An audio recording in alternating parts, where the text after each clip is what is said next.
Ilang desisyon. Maaring marikol ako bukas, sa isang linggo, o sa isang taon. Dapat nga bukas pa lang ma-recall ka na eh.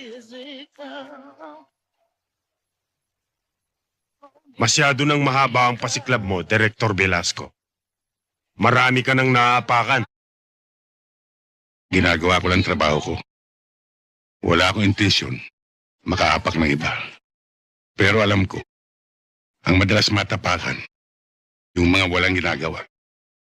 Mga hipong tulog na tinatangay ng alon.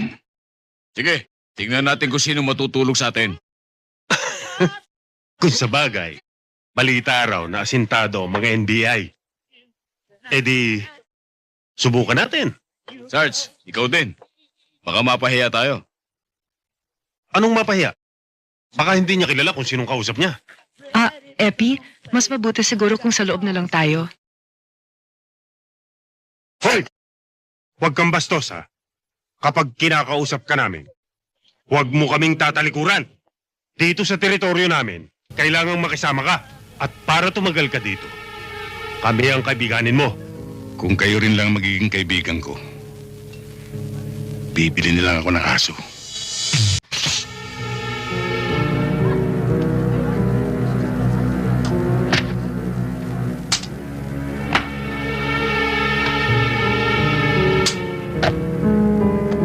Kung gusto niyo magtagal, ako ang kaibiganin niyo.